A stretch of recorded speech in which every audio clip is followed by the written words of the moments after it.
परेशान है, रात में नींद नहीं आती, हर कुछ मिनट में फ़ोन चलाने की इच्छा होती है, मन में गलत विचार आते हैं। हाँ महाराज, कोई उपाय बताए। फ़ोन मत चलाया कर, सुबह जल्दी उठा कर वॉक पे जाया कर। ये तो मालूम है। क्या मालूम है? ये सीन देखकर कुछ याद आया आपको? जी हाँ, हमारे डीक्लटर चैनल पे आज स्पेशल अपीयरेंस दे रहे हैं इंडिया के 26 साल के होनहार, जिससे सनातन हिंदू धर्म को घाटा हो तो माफ की जगह साफ कर देना चाहिए। अद्भुत प्रतिभा के धनी, अनेक चमत्कारी शक्तियों के दाता, जिनमें सामने आता है, बिस्तर पर भी आ जाता है, रात के समय पति का रूप बनाकर आता है।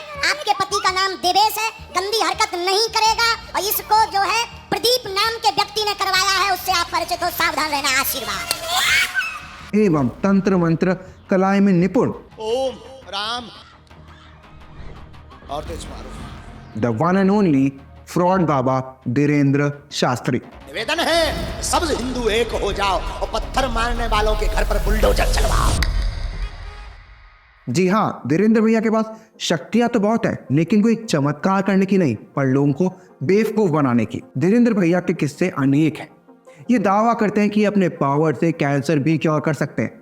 भरी सभा में एक बंदे को गौमूत्र भी प्रिस्क्राइब कर देते हैं। अपने घर पर जो है 11 दिन की अखंड ज्योति जलाएं, 50 ग्राम देसी गाय के गौमूत्र में 2 खड़ी हल्दी की गांठ पीस करके मिला करके रोगी को पिलाएं, लाभ 100% होगा। आशीर्वाद। और फिर यही बाबा आप कैंसर हॉस्पिटल भी खोलना चाहते हैं। बुंदेलखंड में बागेश्वर धाम के ही आसपास अब एक कैंसर हॉस्पिटल का निर्माण होना है।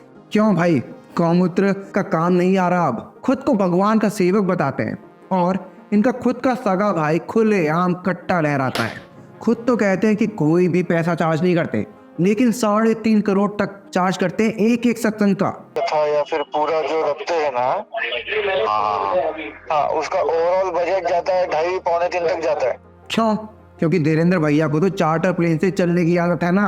हम सबको विनम्र हाथ जोड़कर प्रार्थना यही करते हैं, हम कोई ईश्वर नहीं, ना हम कोई महापुरुष हैं, हम अपने एक गुरु के साधारण से सेवक हैं और सनातन के एक सिपाही हैं। ऐसा सेवक तो भाई सबको बनना चाहिए। ये सारी चीजें एक बहुत ही ऑर्गेनाइज्ड बिजनेस प्लान का एक छोटा सा पार्ट है। एक ऐसा बिजनेस जिसे हिंदुइज्म का चोला पहनाकर ढक दिया जाता है, क्योंकि अगर कोई इस इलैबोरेट स्कैम को एक्सपोज करने की कोशिश करता है तो उसे एंटी हिंदू, एंटी इंडियन तक कहला दिया जाता है। तो आइए करते हैं आज इस वीडियो में धीरेंद्र भैया के इस बिजनेस प्लान को डीक्लटर।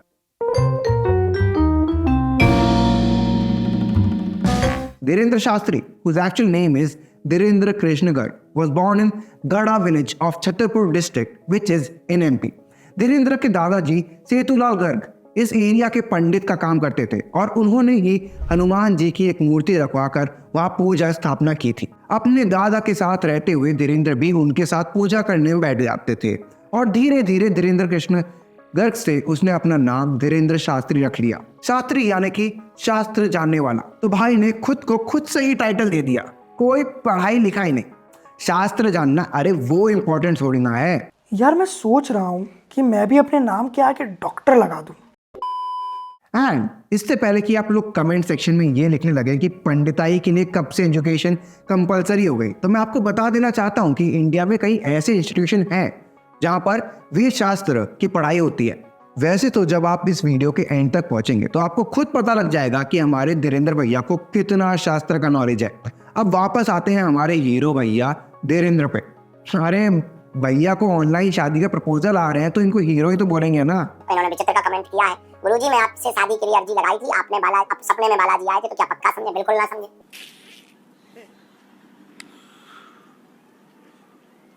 सब में मेन क्वेश्चन पे आता हूँ।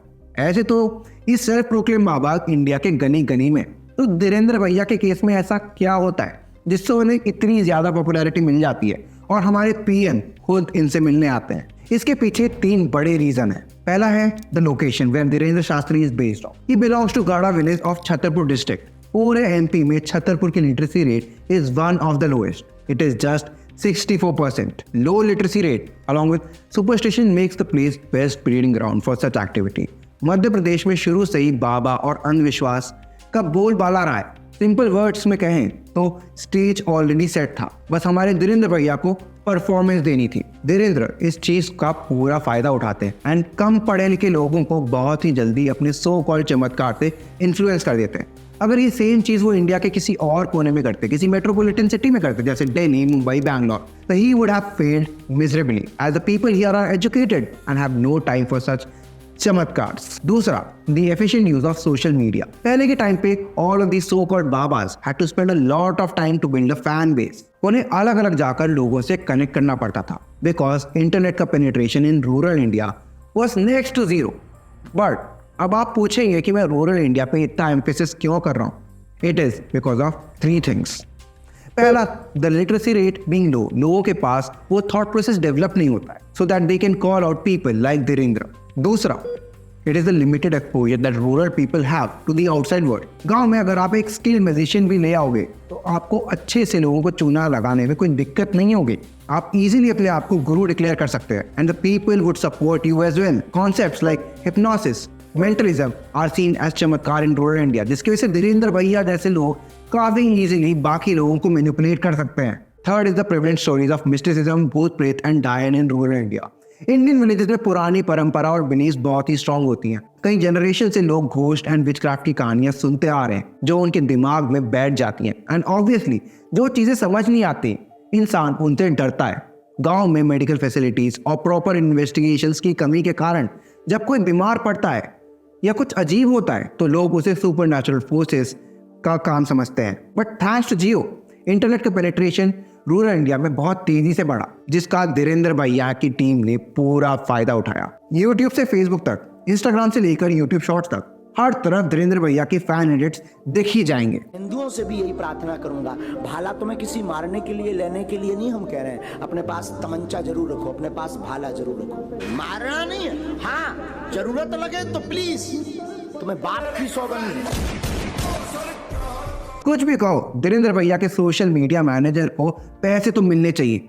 आइए बताता हूँ ऐसा क्यों कह रहा हूँ। ये देखिए भाई, क्या टाइटलिंग किया है एंड थंबनेल की तो बात ही छोड़ दो। ये वीडियो तो और ही नेक्स्ट लेवल का है। गुरुदेव ने प्रेत को उल्टा लटका दिया।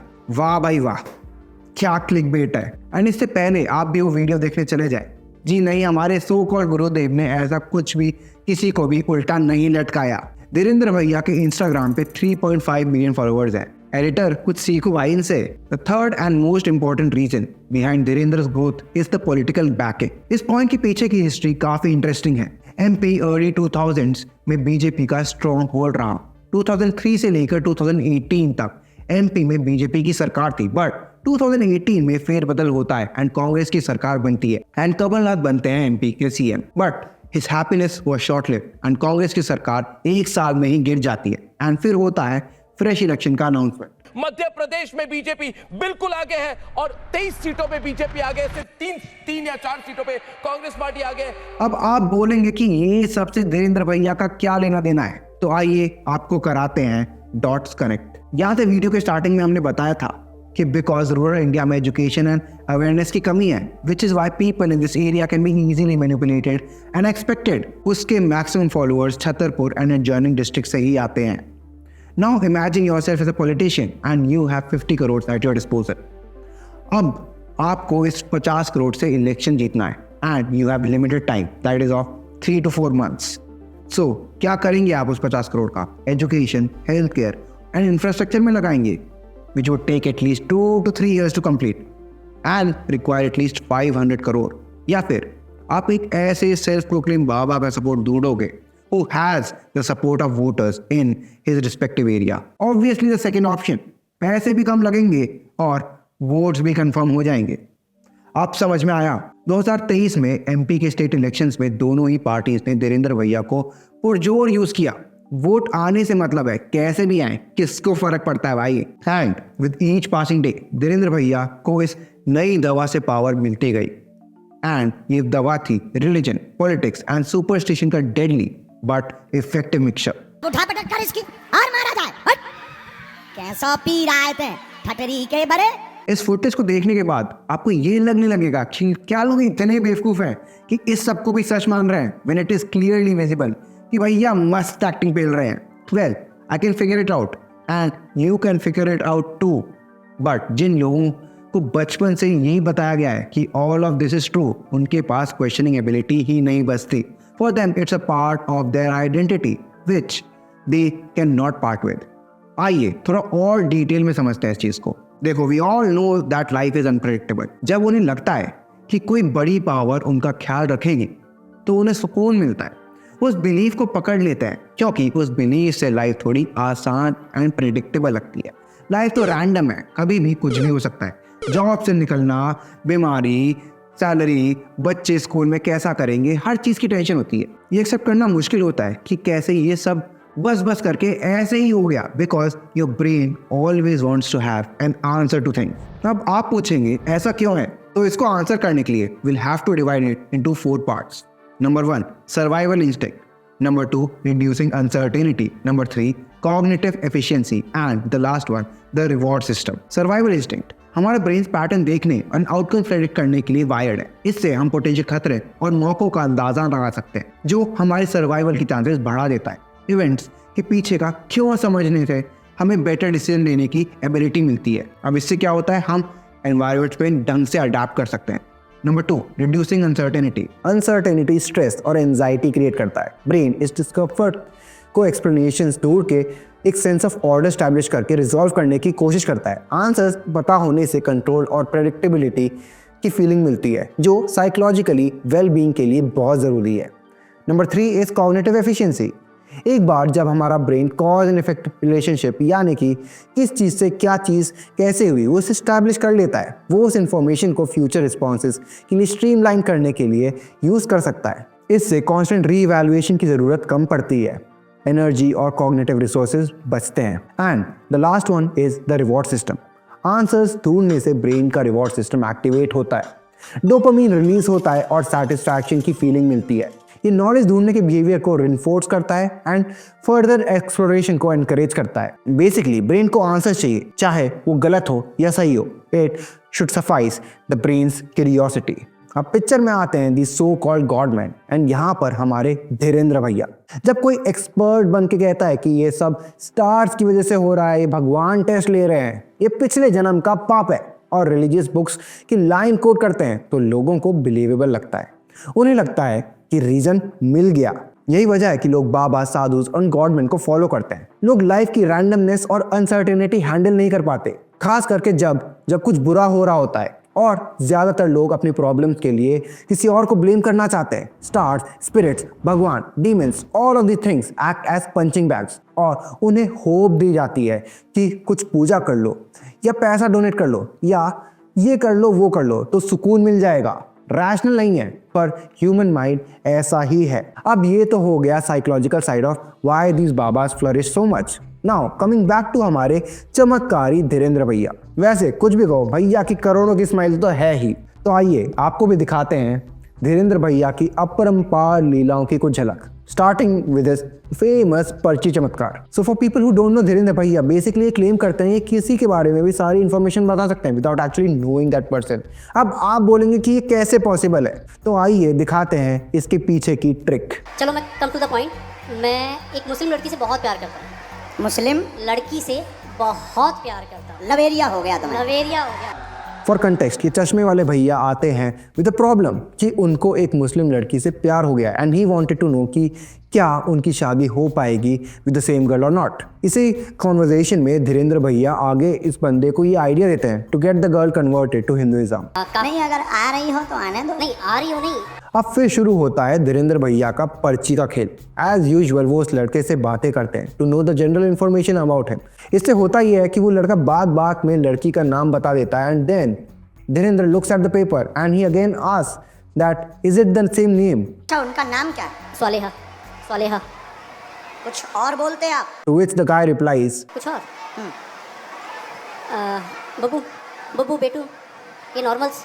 Dhirendra again looks at the paper and it is clear that जो उन्होंने नाम लिखा है that is not matching with the name that the guy is taking. फिर धीरेंद्र बताते हैं कि उन्होंने पर्चे में लिखा है केवल देखने चले आए थे, आशीर्वाद लेने आए थे। स्वतः ही बोलने लगेंगे कि लव के बारे में चिंता ना करें, वहां नहीं प्राप्त होनी है, न लफड़ों में पड़े। अब यहाँ धीरेंद्र भैया फंस जाते हैं। ये बंदा मानने के लिए तैयार ही नहीं होता कि उस पर्ची में लव लिखा है। इसमें लव के बारे में कहाँ लिखा हुआ है? लव के बारे में लव कहाँ लिखा हुआ है? ये पढ़िए। वो लव स्वतः बोलने लगेंगे, लव के बारे में कहेंगे। यहाँ लव मुझे नजर नहीं आया। धीरेंद्र भैया पुरजोर कोशिश करते हैं कि वो उसको चुप करा दें, बट वो बंदा मानने को तैयार ही नहीं होता। भैया खुद को फंसता देख परेशान हो जाते हैं एंड ये परेशानी क्लियरली उनके फेस पे दिखती है। तो भैया ये आइडिया देते हैं कि कोई भी पढ़ा लिखा आके उनके क्लेम को वेरीफाई कर दे। कोई भी पढ़ा लिखा आ जाए। एंड गेस कौन आता है वहां पर? उनका खुद का स्टाफ। केवल देखने चले आए, आशीर्वाद लेने स्वतः बोलेंगे, लव के बारे में कहेंगे। अबे भाई कम से कम पढ़ने की एक्टिंग तो कर ले। वो ऐसा ही करके एक और स्टाफ को बुलाते हैं जो सेम चीज रिपीट कर देता है। इसके बाद होता है एक और ट्विस्ट। स्टोरी पे अचानक से ये दीदी आ जाती है जो पूरा कॉन्वर्सेशन ही चेंज कर देती है। This was done to change the narrative of the conversation. Agra से आए हम, अगर आज्ञा लगेगी बुलाएंगे। दीदी आपने लेदर का बेल्ट पहन रखा है। आपको जाना है, हम आपसे बात करेंगे, लेकिन हमें पहले इनसे तो कर लेना दो। एंड इसके बाद धीरेन्द्र भैया एकदम फायरी हो जाते हैं। तुम्हारी ठठरी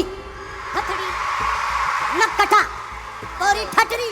अरे भैया हमारे सो कॉल्ड बाबा का ईगो हर्ट हो गया ना। बट अब इनको कौन बताए कि बाबा ये आप लोगों को शोभा नहीं देता। He then goes on to say कि आप देखने चले आए थे कि हम बाबा का पर्दाफाश करके मानेंगे, और आप चले आए थे कि बालाजी की कृपा है कि नहीं। Do you know why he said this? So basically he's exploiting the religious belief of people. वो ऐसी एक कहानी बनाते हैं जहां वो सीधे भगवान के रिप्रेजेंटेटिव का अवतार होते हैं और कहते हैं कि उनकी शक्तियां भगवान से आती हैं। इससे फॉलोअर्स के लिए एक साइकोलॉजिकल ट्रैप बन जाता है। अगर कोई उन पे शक कर रहा है तो वो सीधा सवाल भगवान पे कर रहा है। तुम जिन दो लोगों को लेकर आओगे वही दोनों के पर्चे निकलेंगे, हमें अपने बजरंगबली पर भरोसा है। अपने खुद के स्टेटमेंट्स को भगवान की मर्जी बताते हैं, खुद को स्क्रूटनी से बचाने के लिए। अगर कोई इनकी क्लेम्स को चैलेंज करता है तो ये सो कॉल्ड बाबा उन्हें गैसलाइट कर सकते हैं कि वो उनसे नहीं बल्कि भगवान से सवाल उठा रहे हैं, जिससे लोगों में एक डर एंड गिल पैदा होता है। हनुमान जी की शक्ति शून्य हो जाएगी, अरे बागेश्वर धाम की शक्ति है। ये मैनिपुलेशन लोगों की इमोशनल एंड स्पिरिचुअल कमजोरी का फायदा उठाती है और धर्म को as a powerful shield use करती है to maintain control and escape from accountability. So basically ऐसी सिचुएशन क्रिएट करते हैं जहां उनकी अथॉरिटी पे सवाल नहीं उठाया जा सके, जिससे डिसेंट हो ही ना और उनकी पावर बनी रहे। बात यही नहीं रुकती। When the guy tells that he is a Brahman, Dhirendra भैया responds, मैं खुद ब्राह्मण हूँ। तो हम क्या बसोर हैं? So बसोर इंडिया में एक हिंदू कास्ट है which comes under scheduled caste। ये लोग मेनली उत्तर प्रदेश और मध्य प्रदेश जैसे स्टेट्स में पाए जाते हैं। यहाँ पर Dhirendra uses it as an insult. This action is punishable under the SC/ST Act of 1989 and is non-bailable offense. But कोई नहीं, हमारी गवर्नमेंट एंड मीडिया तो कॉमेडियंस के विछन पर है ना। छोड़ेंगे नहीं, अभी हम आपको और छीलेंगे। अब आपको हम छीलेंगे। धीरेन्द्र भैया का ईगो इतना हर्ट हो गया कि वो इस बंदे को छोड़ने के तैयार ही नहीं थे। अब इस बंदे की माँ को बुलाया गया। ठीक, माता जी माइक ले लो। इससे पहले कि कहानी और आगे बढ़े, आपने कुछ नोटिस किया? जब SRK की मूवी पठान रिलीज हुई थी तो धीरेन्द्र भैया ने इतना बवाल काटा था जस्ट बिकॉज दीपिका वोर a bikini which was of भगवा कलर। हाँ, I am not joking about it. उन्होंने हर बार देखो आपकी मूवियों के माध्यम से सनातनी हिंदुओं को ही टारगेट किया जाता है। मिशनरियों द्वारा हमेशा सनातनियों को ही टारगेट किया जाता है। मूवी की कई दशकों तक मूवी रहती है जो लोगों पर छाप छोड़ती है। धीरेन्द्र भैया को इससे भी दिक्कत थी, बट आज जब धीरेन्द्र भैया अपने पैरों के नीचे इस भगवे रंग को रगड़ रहे थे तो कोई डिसरिस्पेक्ट नहीं हुआ। ये सही है, दूसरों के लिए अलग रूल और अपने लिए अलग रूल।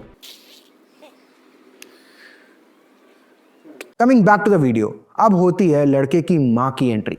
नहीं, मेरी माताजी नहीं है। ये मेरी माताजी नहीं है। अब आ दोगे इनके साथ हो? नहीं। ओ भाई, लगता है भैया का वाईफाई कनेक्शन गड़बड़ हो गया है। बड़े बड़े चमत्कार करने वाले धीरेन्द्र भैया को ये नहीं पता कि उसकी माँ कौन है। एटलीस्ट माँ की एंट्री होती है, बट धीरेन्द्र भैया माइक बंद करवा देते हैं एंड माँ से कुछ बात करने लगते हैं। थोड़ी देर बाद कैमरा भी चेंज हो जाता है टूवर्ड्स द क्राउड। अब मैं बताता हूँ ऐसा क्यों होता है।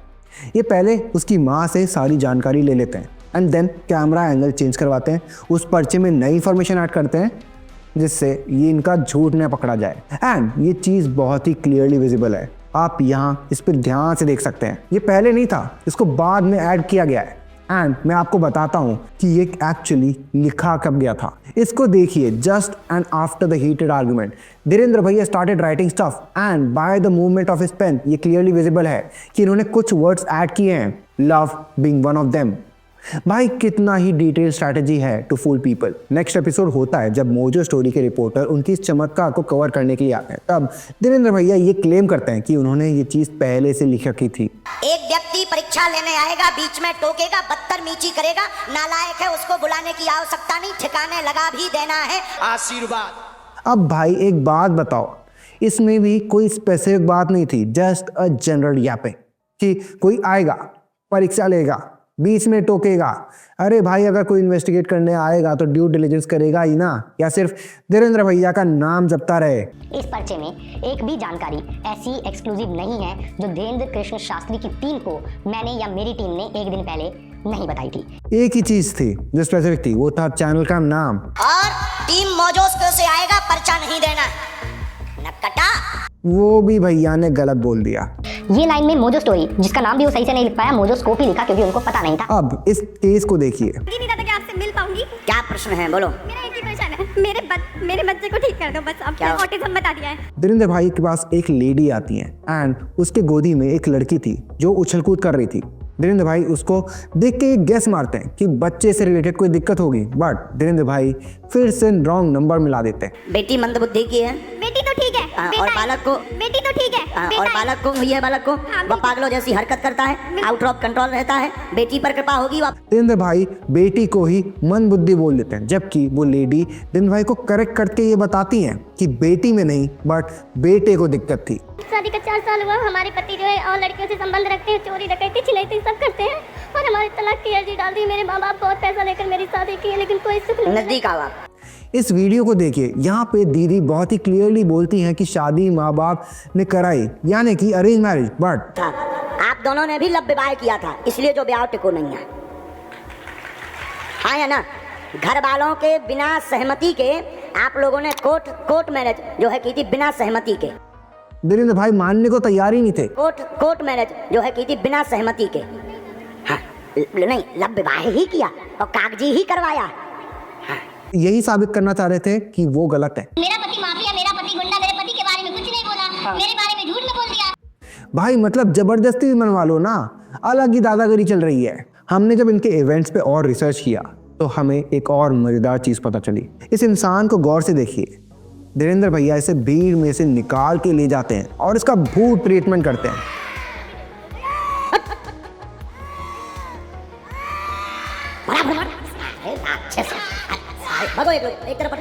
घर वालों को दिया अपना मार। क्या परफॉर्मेंस दी थी। बट एक फन स्टोरी बताऊं, ये इंसान धीरेन्द्र भैया का फेवरेट है।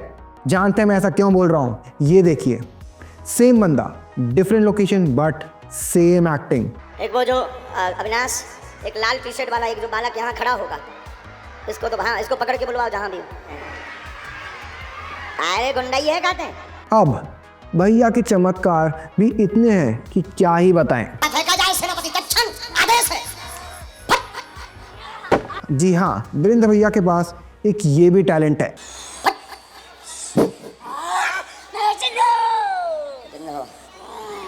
मैं चंदू इसका पूरा घर बर्बाद कर दूंगा और इसके घर में कोई संतान नहीं होने दूंगा। कोई करवा के दिखाए संतान।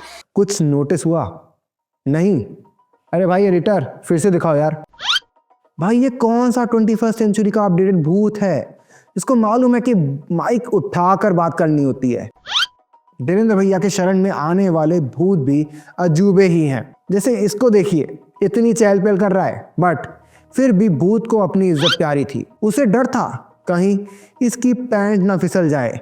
यार लोग क्या इतने बेवकूफ़ हैं कि उन्हें ये सारी नौटंकी दिख नहीं रही? देखो भाई editor, for us it is very easy to say. मैं एक्सप्लेन करता हूँ। कंफर्मेशन बायस का नाम सुना है? हम लोग ना सिर्फ वही इंफॉर्मेशन ढूंढते हैं या याद रखते हैं जो हमारे एग्जिस्टिंग बिलीव्स को सपोर्ट करता है। मतलब अगर हम बिलीव करते हैं कि एक बाबा पावरफुल है तो हम सिर्फ वही चीज़ें नोटिस करेंगे जो उस बिलीव को और रिइंफोर्स करे।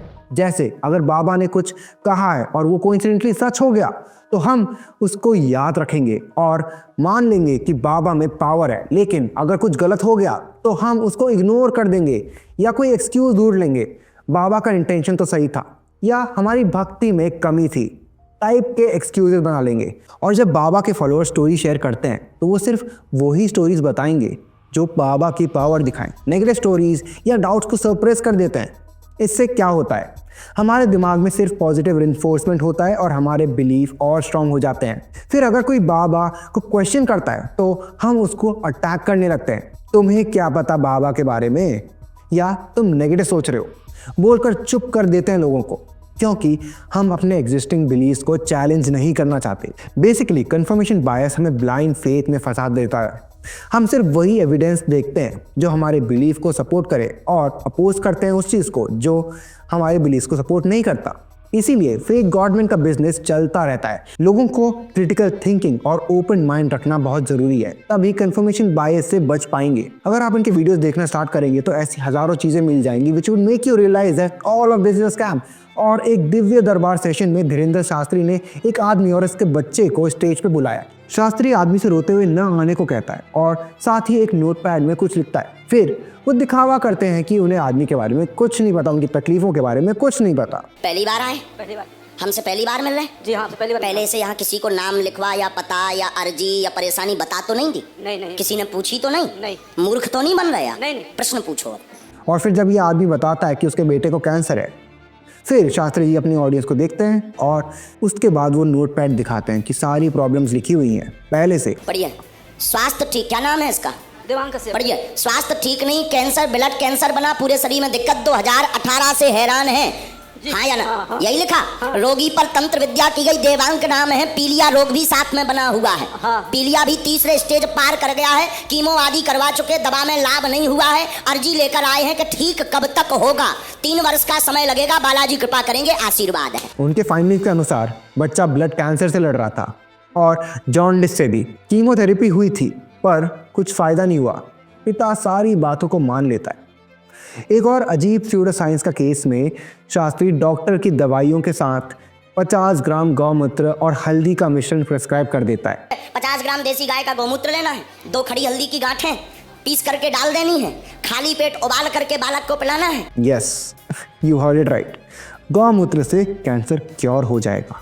भाई, जब इसी से कैंसर क्योर हो जा रहा है तो आज ये बंदा कैंसर हॉस्पिटल क्यों खोलना चाहता है? लेकिन हिंदुत्व के यही वंडर काइंड तब कंट्रोवर्सी में फंस गए जब अखिल भारतीय अंधश्रद्धा निर्मूलन समिति के एक एक्टिविस्ट ने फेब 2023 में उन्हें पब्लिक इवेंट में अपनी शक्तियां साबित करने के लिए चैलेंज किया। शास्त्री नागपुर में मिरेकल्स दिखाने जा रहे थे, तब श्याम मानव ऑर्गेनाइजेशन का एक मेंबर ने उन्हें 10 लोगों का नाम, फ़ोन नंबर्स और पर्सनल डिटेल्स सही बताने का चैलेंज किया, जैसे वो अपने परफॉर्मेंसेस में करते आए हैं।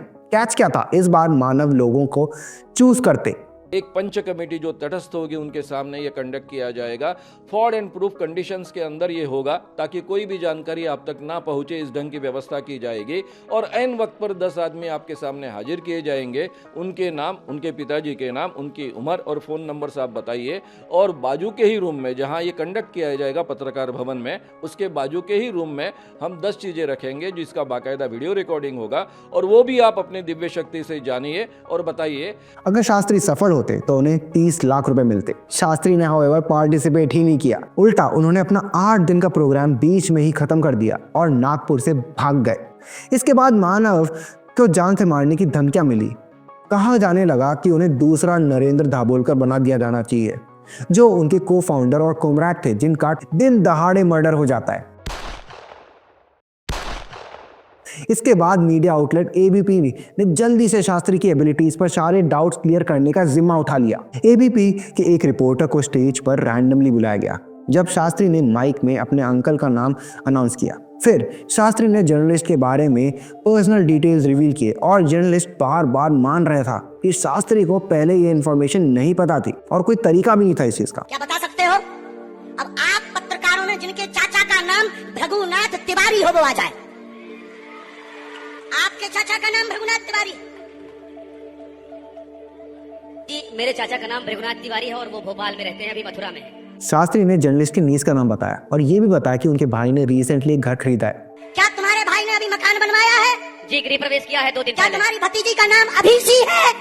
बट अगर आप फेसबुक पे जाकर इस जर्नलिस्ट की आईडी को थोड़ा ध्यान से देखोगे तो ये क्लियर हो जाएगा कि धीरेन्द्र भैया ने ऐसा कुछ चमत्कार नहीं किया है। उन्होंने वही बताया जो फेसबुक पर ऑलरेडी लिखा हुआ था। इसको चमत्कार नहीं, स्टॉकिंग कहते हैं भाई। वैसे इनके छोटे भाई भी हैं और वो तो इनसे भी 10 कदम और आगे हैं। खुलेआम कट्टा लहराना, लोगों से बदतमीजी करना। छोटे भैया ने तो इन सब चीज़ों में मास्टरी हासिल कर रखी है। धीरेन्द्र भैया स्टेज से अनाउंस करते हैं कि वो 1 रुपए भी डोनेशन नहीं लेंगे। डिस्पाइट दिस वो डिक्लेयर करते हैं कि वो करोड़ों रुपए कैंसर हॉस्पिटल में लगवाएंगे, एक संस्कृत यूनिवर्सिटी स्टैब्लिश करेंगे, 121 पुअर लड़कियों को फ्री मैरिज अरेंज करेंगे, वो लोगों के लिए कम्युनिटी फीस्ट भी ऑर्गेनाइज करवाएंगे। एक बड़ा क्वेश्चन अराइज होता है, how is this possible without money? Dhirendra भैया के पास ऐसा कौन सा जादू है कि ये सारे काम पॉसिबल हो जाएंगे विदाउट टेकिंग एनी डोनेशंस? आइए तो मैं बताता हूँ कि how is this entire business functional, the mathematics of money. As you move forward with the road leading to Bhageshwar Dham, you'll begin to understand the धंधा over here. कई घरों में होम स्टे बोर्ड डिस्प्लेड हैं, field में guest houses बन रखे हैं, half a kilometre before the temple Prasad, flowers, garlands और फूड आइटम सेल होते हैं। फील्ड में 10 से 20 टेंट हैं जिनका किराया करीबन 60,000 से 1 लाख रुपए होगा हर महीने का। ये एंटायर रेंट धीरेन्द्र शास्त्री और उनके फैमिली मेंबर्स को जाता है।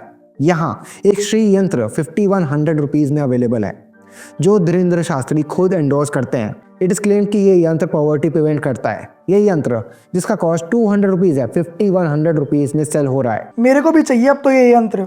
The number of auto rickshaw drivers इतना ज्यादा है कि रोड पे चलने की जगह ही नहीं होती। ऑटो ड्राइवर्स कहते हैं कि डेली मोर देन 500 ऑटोज और रिक्शाज पैसेंजर्स को हाईवे से गाड़ा विलेज में भागेश्वर धाम तक लाते हैं।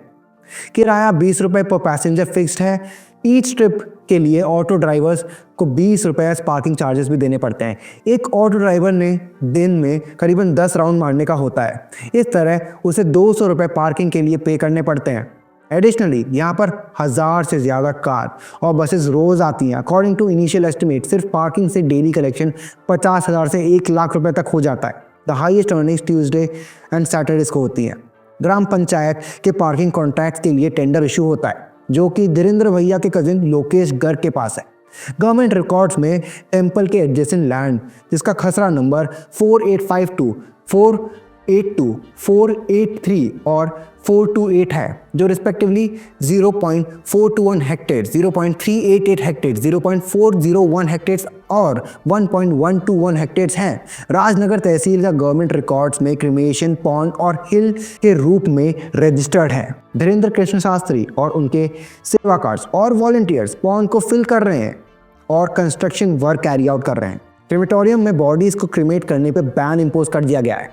खसरा नंबर 428 का 1.121 हेक्टेयर क्रिमेटोरियम के रूप में रजिस्टर्ड है, लेकिन यहाँ 12 शॉप्स कंस्ट्रक्ट किए गए हैं और रेंट पर दिए गए हैं। The administration has not been able to vacate it so far. Former MLA RD Prajapati कहते हैं कि वो इस मैटर में एसपी कलेक्टर को पार्टी बनाएंगे and take them to court. Prajapati कहते हैं कि क्रिमेटोरियम लैंड पर एंक्रोचमेंट किया गया है और एसपी कलेक्टर रिमेन साइलेंट। पर सच बताऊं तो एजुकेशन से बहुत फर्क पड़ता है कि तुम गवर्नमेंट के चक्कर में पढ़ोगे या नहीं। इंडिया में लिटरेसी रेट 74% है, पर जो एक भी सेंटेंस पढ़ लिख सकता है वो भी लिटरेट माना जाता है। Higher skills, critical thinking, independence, morals ज़्यादातर फैमिली से मिलते हैं और इसीलिए लोग गरीबर होते हैं गवर्नमेंट में ब्लाइंड फेथ रखने पे। If you guys are watching this video, मेरे आपसे एक ही रिक्वेस्ट है, आप ये वीडियोस अपने पेरेंट्स को ज़रूर दिखाएं। अब लास्ट वीडियो में हमारे एक सब्सक्राइबर ने हमें ये सजेशन दिया था कि हम प्रॉब्लम के सॉल्यूशंस भी बताएं। So here it is.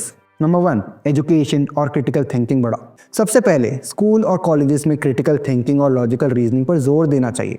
सिर्फ बुकिश नॉलेज नहीं, लोगों को क्वेश्चन करना, एनालाइज करना और खुद सोच समझना सीखना चाहिए। बचपन से ये कल्चर डेवलप करना ज़रूरी है कि हर बात को सोच समझ के मानो। पेरेंट्स को भी इनकरेज करना चाहिए कि वो अपने बच्चों को क्वेश्चंस पूछने की पूरी आज़ादी दें और आंसर्स लॉजिकली ढूंढने की भी। नंबर 2, मीडिया और सोशल मीडिया अवेयरनेस। मीडिया और सोशल मीडिया प्लेटफॉर्म्स को रिस्पॉन्सिबल होना पड़ेगा। फेक न्यूज़ और मिस इन्फॉर्मेशन को फैलने से रोकना होगा। फैक्ट चेकिंग मैकेनिज्म्स को स्ट्रॉन्ग करना चाहिए और लोगों को भी अवेयर करना चाहिए कि वो हर चीज़ को जो वो ऑनलाइन पढ़ते हैं उस पर अंधाधुंध विश्वास ना करें। गवर्नमेंट को भी स्ट्रिक्ट रूल्स बनाने चाहिए ताकि फेक न्यूज़ फैलने से रोकी जा सके। नंबर 3, पॉलिटिकल पेट्रनेज बंद करवानी है। पॉलिटिशियंस को गवर्नमेंट को पॉलिटिकल पेट्रनेज देना बंद करना होगा। वोट बैंक के लिए बाबास को इस्तेमाल करना बंद करना होगा। इलेक्शन कमीशन को भी स्ट्रिक्ट रूल्स बनाने पड़ेंगे जिससे ये चीज़ हो ना पाए। नंबर 4, लीगल फ्रेमवर्क स्ट्रॉन्ग करना चाहिए। फिर गवर्नमेंट के अगेंस्ट स्ट्रिक्ट लॉज बनाने होंगे। फ्रॉड, एक्सप्लॉयटेशन और अब्यूज़ के केसेस, जिससे जल्दी रिपोर्ट किए जा सकें और एक्शन लिया जा सके। लीगल सिस्टम को भी लोगों को अवेयर कराना चाहिए कि ऐसे फ्रॉड्स के अगेंस्ट कंप्लेन करें। पुलिस को भी ऐसे केसेस में प्रोएक्टिवली इन्वेस्टिगेट करना चाहिए। नंबर 5, कम्युनिटी अवेयरनेस और सपोर्ट। लोकल कम्युनिटीज़ को अवेयर होना चाहिए। NGOs और सोशल नेटवर्क्स को भी ऐसे लोगों को सपोर्ट करने से रोकना चाहिए। लोगों को बताना चाहिए कि प्रॉब्लम्स का सल्यूशन बाबास के पास नहीं, मेहनत और सही डायरेक्शन में है। Number 6, spiritual but not blind faith. Spiritual होना एक अच्छी बात है, बट ब्लाइंड फेथ नहीं होना चाहिए। लोगों को बताना चाहिए कि स्पिरिचुअल लीडर्स को भी क्वेश्चन करना चाहिए और अपनी सोच और समझ से ही काम लेना चाहिए। रियल स्पिरिचुअल लीडर्स को भी फेक गवर्नमेंट के अगेंस्ट आवाज़ उठानी चाहिए। ये सब मिलाकर इस प्रॉब्लम का सल्यूशन तो हो सकता है, बट लोगों को जागरूक होने की ज़रूरत है। लोगों को खुद भी रिस्पॉन्सिबल होना पड़ेगा और गवर्नमेंट और सोसाइटी को भी अपना रोल प्ले करना पड़ेगा इस पूरे एस्पेक्ट में। वेल, बहुत ज़्यादा लंबा हो गया ना, बस तो अभी ख़त्म करते हैं और जल्द मिलते हैं अगले वीडियो के साथ। Stay tuned.